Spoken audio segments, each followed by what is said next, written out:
There, I'm Rosie Parry, and this is my video submission for the Resp-Fit accreditation practical exam.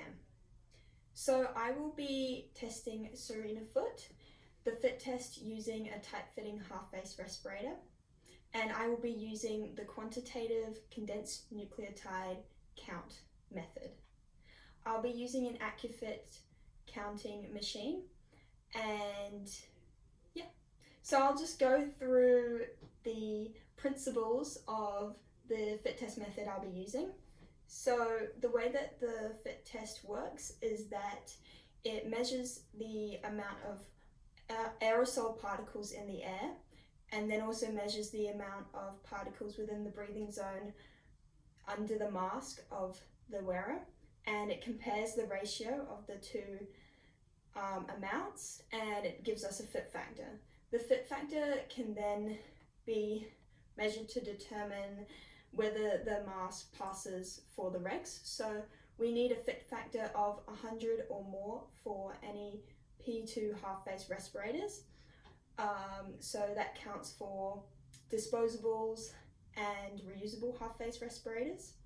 We also, for N95s, because that's 95% of the particulate being filtered out, instead of having an aerosol particle count of 1,000 to 8,000, we need an ambient aerosol particle count of 100 to 800. So that's the difference between the two. So then I'll talk about the capabilities and limitations of the method we're using today.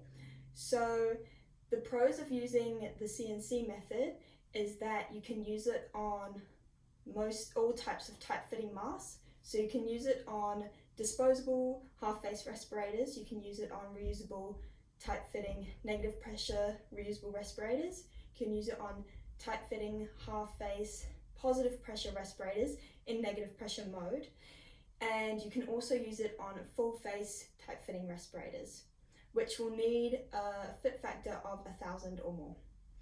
The cons or limitations of using the CNC method is that you have to rely on a good amount of ambient particles in the air, which can make it a limitation as you are limited to what space you can use the test and do the tests in. This location you need for a quantitative CNC fit testing, you need a room of around 7 by 7 meters, and you need it to be closed, and you need to make sure that the ambient particle level is adequate, which for non-N95 respirators, it's 1,000 to 8,000 between that ratio, and then for N95 respirators, it's 100 to 800. And if you have too low of a particle count, we have a particle generator machine, which will aerosolize particles for us, just using water particles like a vaporizer to make that particle count higher. If the particle count's too high, then we open a window and make sure that let the particle count lower again, and then we can start the test. So risk factors for using the CNC method is because we have isopropanol alcohol that we use for the machine, it means that it is a flammable liquid. So we need to be aware when we go onto sites whether there are controls in place around what liquids can be used on site, as some places may have work done that have something that might be flammable. So we just want to make sure that we are within those controls. And I'll get my subject Serena here to grab the tablet. Awesome. So now I'll show you how to set up the machine. So I've plugged in the machine to power, and I've got it here, and what plugs I have, come a little closer to me. I have the plugs into the computer, which is a USB, and then I have the plugs into the power. So what I'll do is I'll just turn it on, and I'll turn my computer on.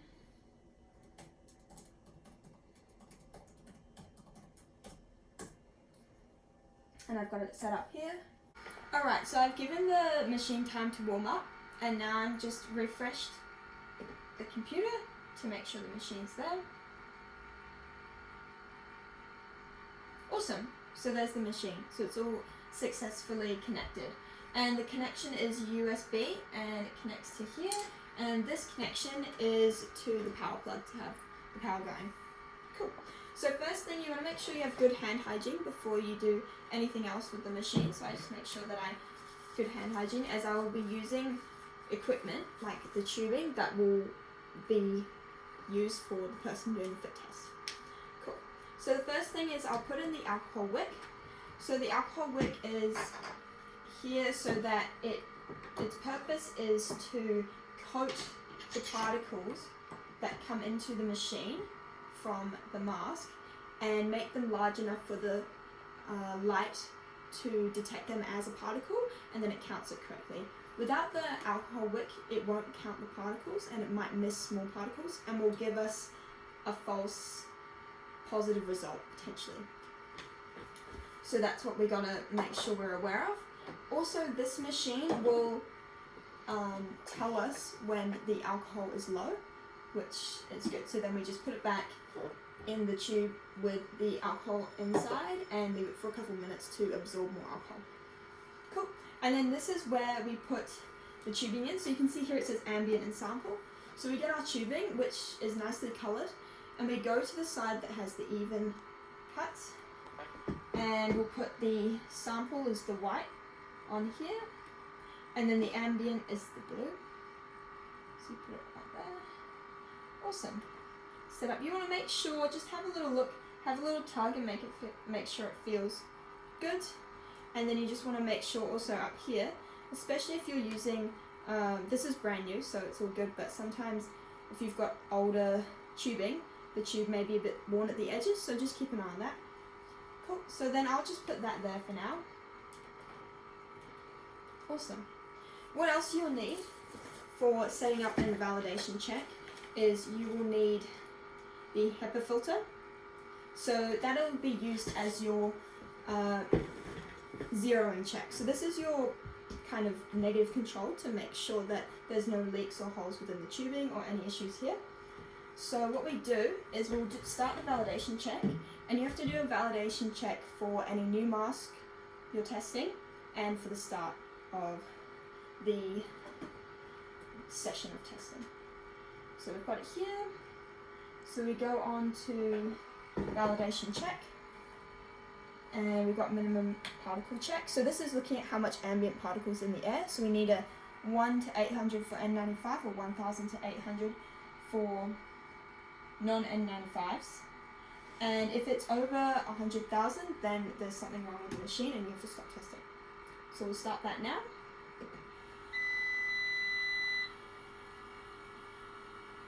Got the HEPA filter here, ready to go.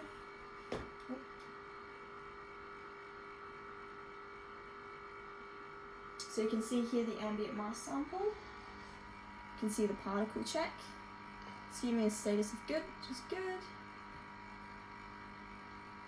So if you see anything that's 100,000 there, then you should be stopping the test because that's abnormally high.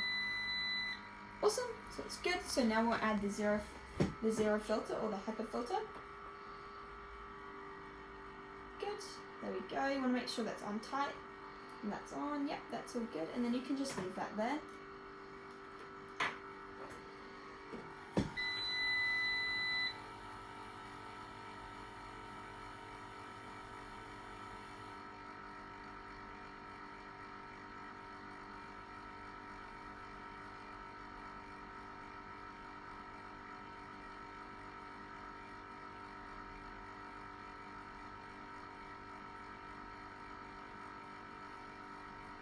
Cool, and you can see the zero check is staying at 0, which means no particles are getting in.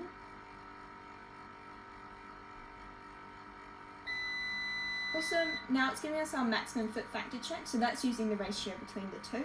So it needs to be above 100 for N95 and above 1000 for N99 and all the other tight-fitting reusable half-face respirators.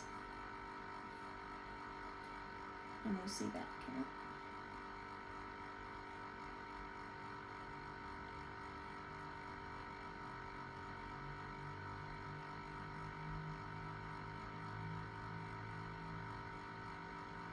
Also, the reason for the fit factor being 100 or above is we need it to have 100 times kind of protection compared to the outside air.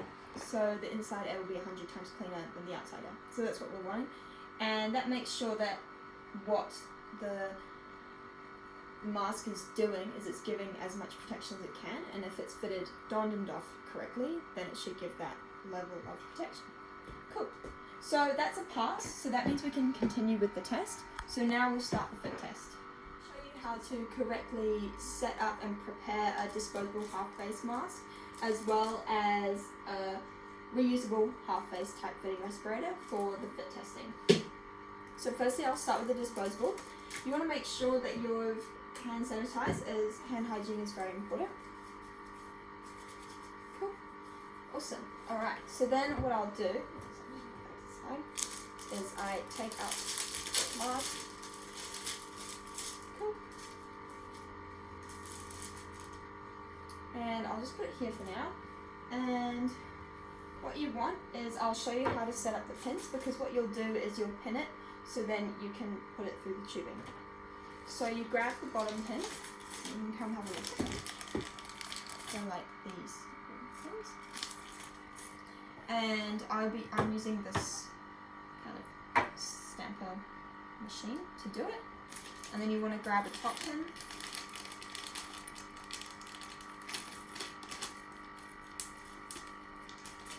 Which is like this. And you put that on the top, like that. So that's ready to go. And then you grab the mask, and because these masks don't have any valves, what you do is you can stamp it right in the middle, so you want to kind of get there. But disposable mask with valves, you want to make sure that it's either just to the right or to the left of the mask, because you want it within the breathing zone, and you don't want it to get caught by a chin or a nose or a cheek. So you want to make sure that that airflow is going through. So I just make sure it's center. Don't touch the inside of the mask, because that's where the person will be breathing. And you stamp down.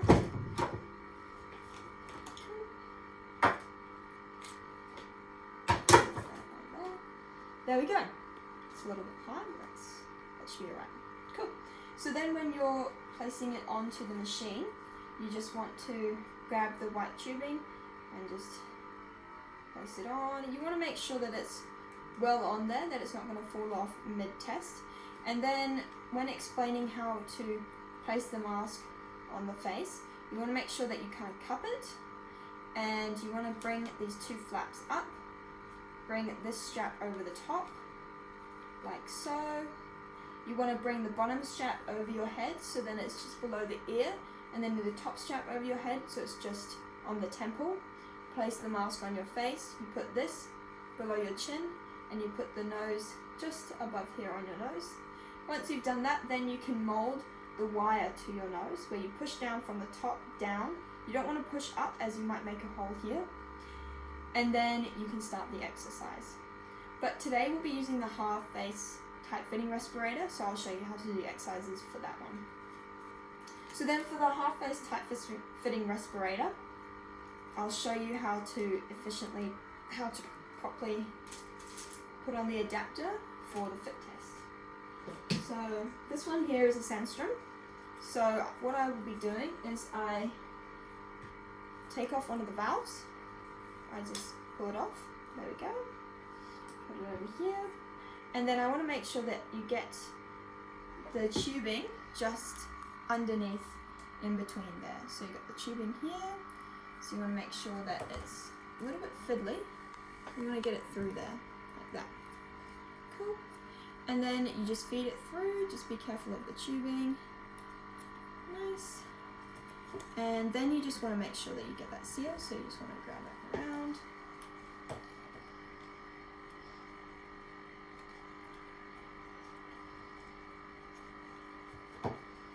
Make sure that whole seal is tight. Good. There we go. So it should be kind of sealing the whole way through. There we go. And then you've got the tubing like this, so you kind of want to just kind of move it a little bit around so that it's within the breathing zone, but also not going to be kind of annoying for the person wearing it. So you want to kind of just have it, I like to kind of put it like in there like that. Cool. Make sure there's no kinks in it because that'll also affect the testing. You want to make sure that this tubing is also good.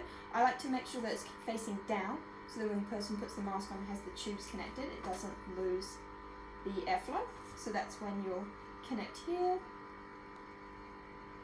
Again, you want to make sure that that's good tube. That's nice and tight. You can tug it and there's no, yeah. So you want to make sure that's all good on there. Perfect, so then that's ready to be used and to be fit tested. So I'll explain how to don and doff it to the subject. So firstly, with a reusable respirator, you can hold to the sides and you've got two straps. You've got the bottom strap, the neck strap, and then the top strap which goes over the head just along where the temple is. So when you're donning the mask, you want to put the bottom strap first over and then the top strap, and you want to place the mouthpiece of the mask on you while you're doing it, so then you have a sufficient fit. And then you can make sure that you can adjust the straps here. Just open that, so you click that open and then you can adjust the straps to tighter or looser. You want to make sure that the straps aren't twisted in any way when you're doing it, because that may also affect the result of the fit test. Cool. So you're right. Put it on.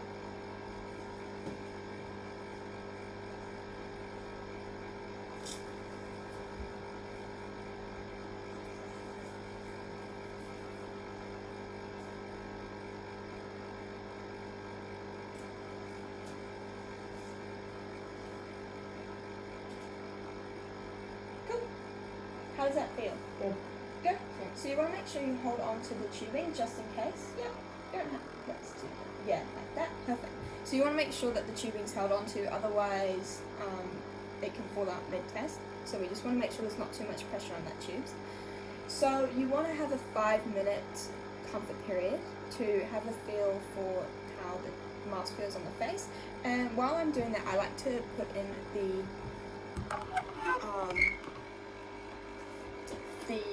respirator and who's being tested, so that they can have a real good feel of how the respirator feels. So I'll just put that in.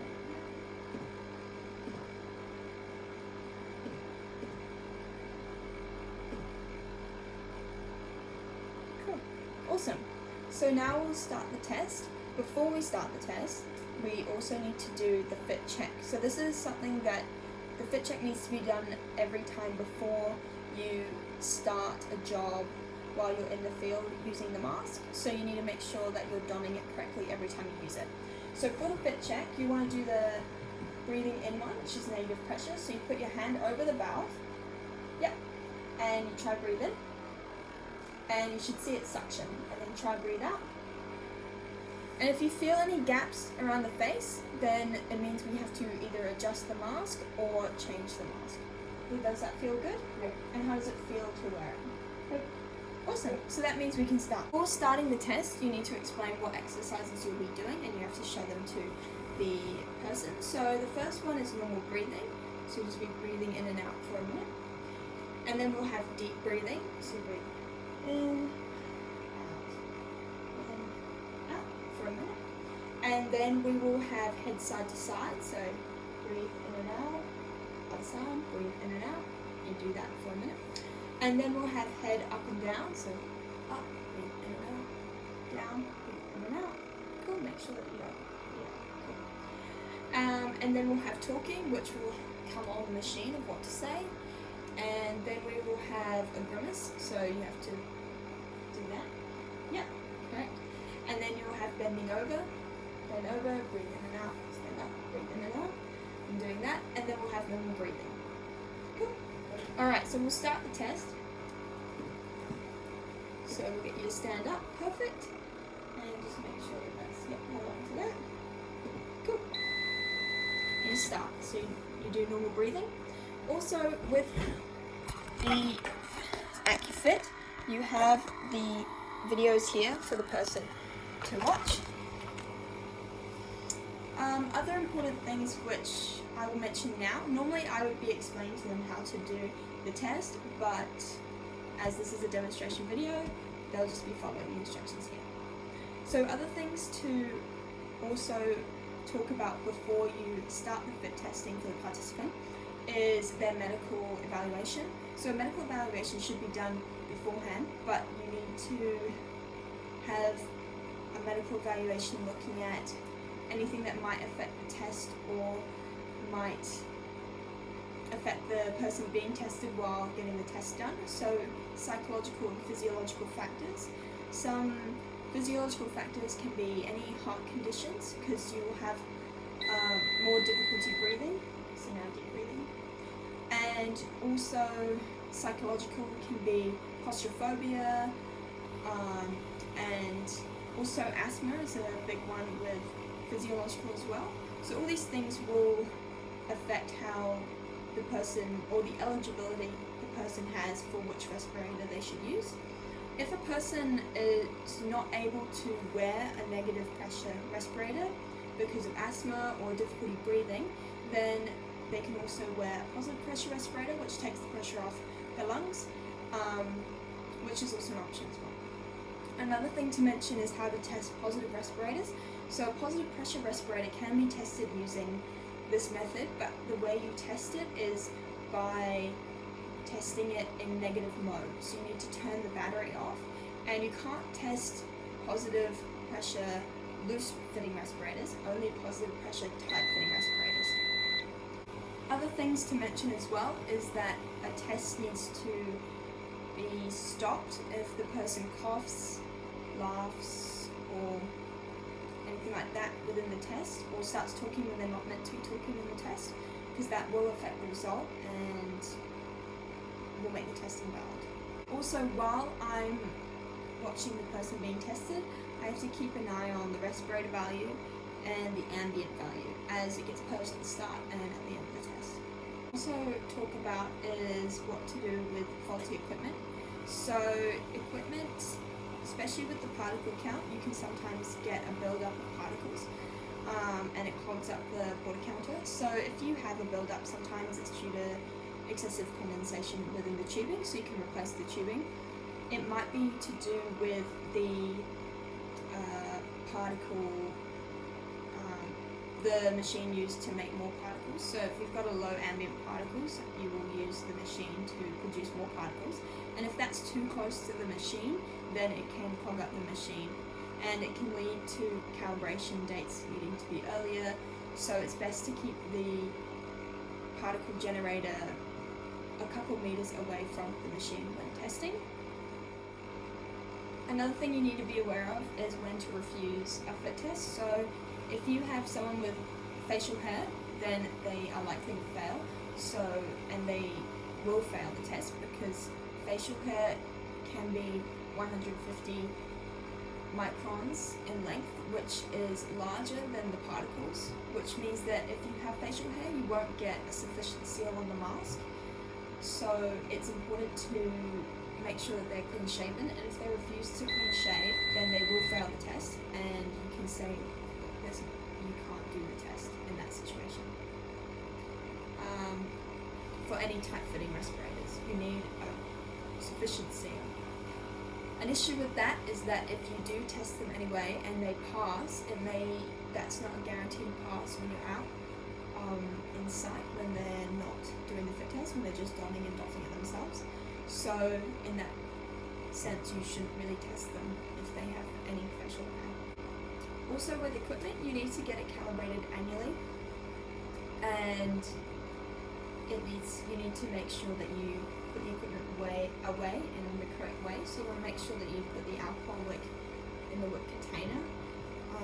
You want to make sure that you put isopropanol alcohol throughout each tubing after use, because you can't reuse the same tube for different subjects. It needs to be different tubes per subject.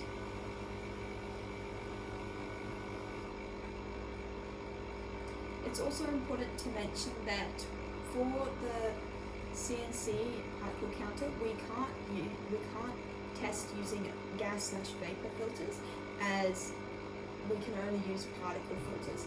But what you can do is that if you have a reusable mask with a gas/vapor filter on it, you can put a particle filter on top, and that can be also tested. But you can't just use a gas/vapor filter by itself. Also, you want to make sure that the subject being tested hasn't eaten or drunk or smoked or vaped at least 30 minutes before the test.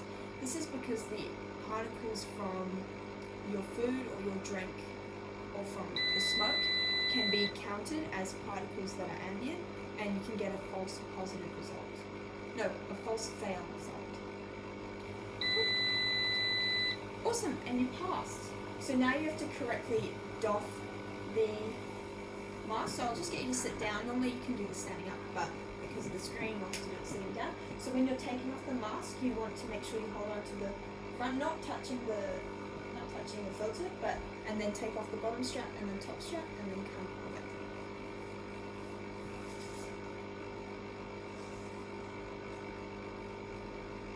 Awesome. And then if you can pull out the tubing.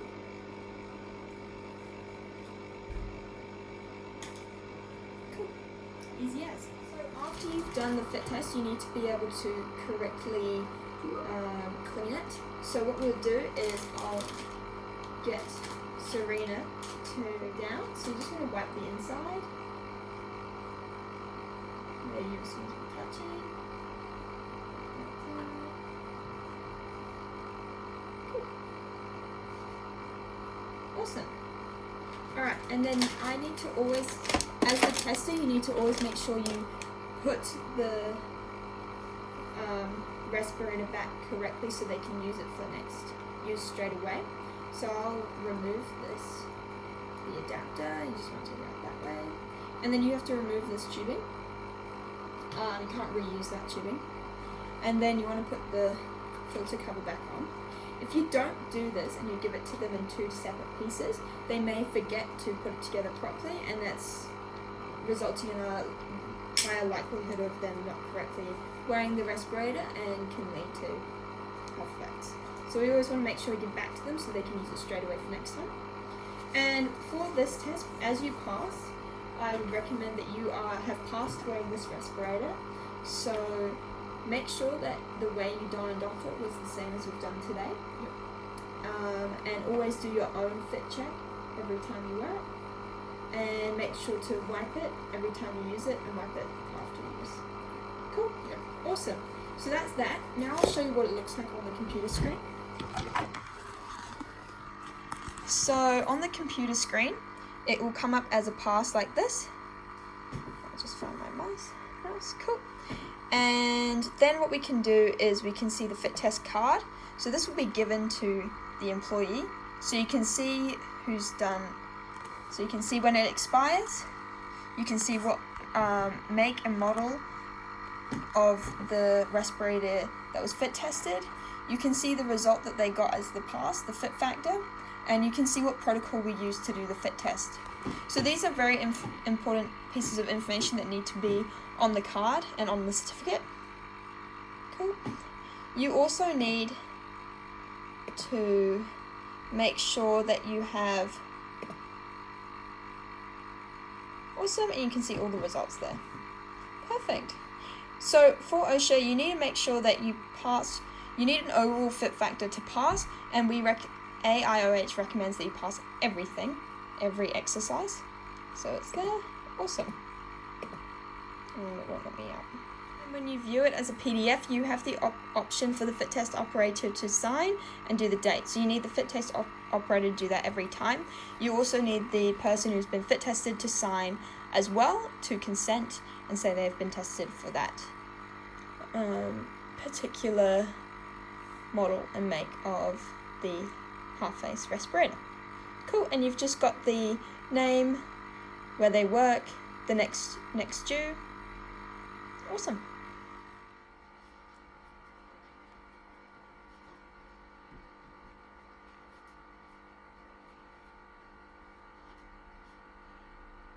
Cool.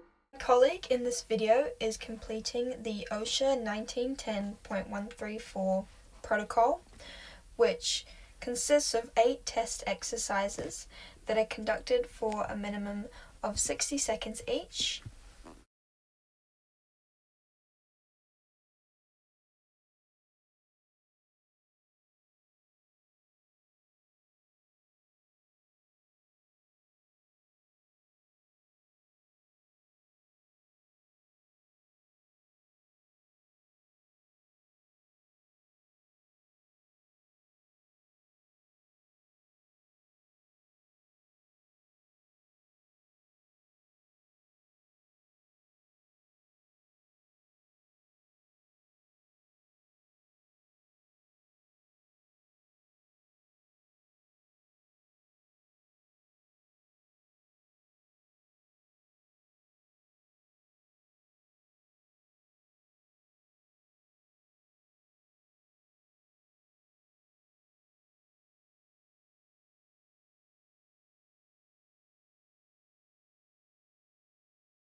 When the sunlight strikes raindrops in the air, they act as a prism and form a rainbow.